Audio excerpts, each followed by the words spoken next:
मेरे प्यारे देशवासियों, भारत ने तय कर लिया है, खून और पानी एक साथ नहीं बहेंगे। आज देश ने आजादी का 79वां पर्व पूरे जोश और गर्व के साथ मनाया और इस खास मौके पर लाल किले की प्राचीर से प्रधानमंत्री नरेंद्र मोदी ने अपने अब तक के सबसे लंबे भाषण यानी कि पूरे 103 मिनट के जरिए देश को संबोधित किया। उन्होंने शुरुआत की देशवासियों को बधाई देते हुए और कहा कि यह दिन सिर्फ जश्न का नहीं बल्कि संकल्प का दिन है। संकल्प भारत को 2047 तक एक विकसित राष्ट्र बनाने का। सबसे पहले उन्होंने मिशन सुदर्शन चक्र का ऐलान किया।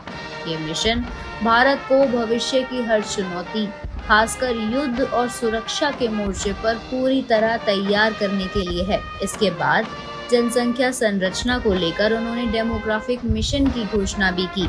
अवैध घुसपैठ और अनियंत्रित जनसंख्या को सुरक्षा की बड़ी चुनौती बताते हुए ठोस कदम उठाने का भरोसा भी दिया। पीएम नरेंद्र मोदी ने कहा कि 25 करोड़ लोगों को गरीबी से बाहर निकालना उनकी सरकार की सबसे बड़ी उपलब्धियों में से एक है और अब लक्ष्य है कि देश में कोई भी गरीब न रहे।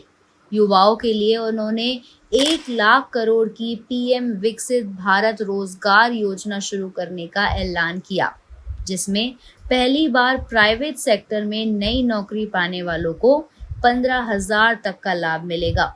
इसके अलावा पीएम ने जीएसटी सुधार का भी संकेत दिया।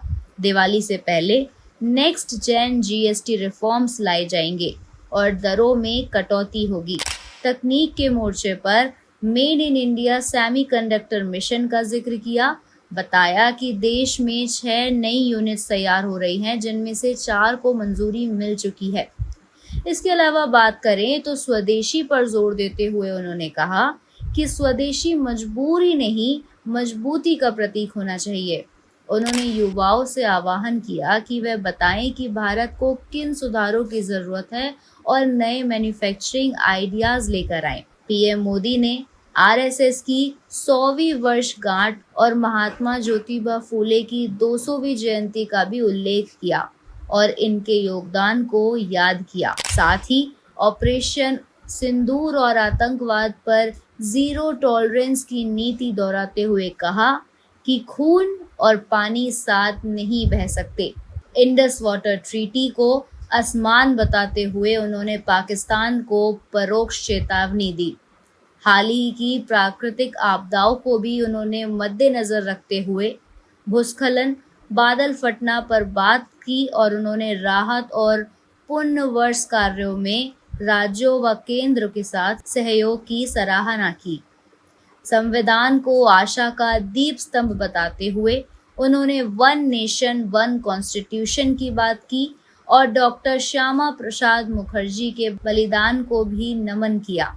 इसके अलावा पीएम मोदी ने खेलों को लेकर कहा कि अब माता पिता भी बच्चों को खेलों के लिए प्रोत्साहित कर रहे हैं और सरकार दूर दराज के क्षेत्रों में खेल सुविधाएं बढ़ा रही है।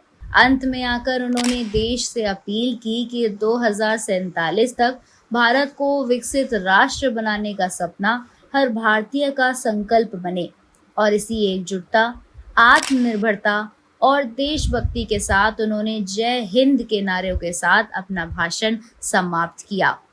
Bureau report, ppm times.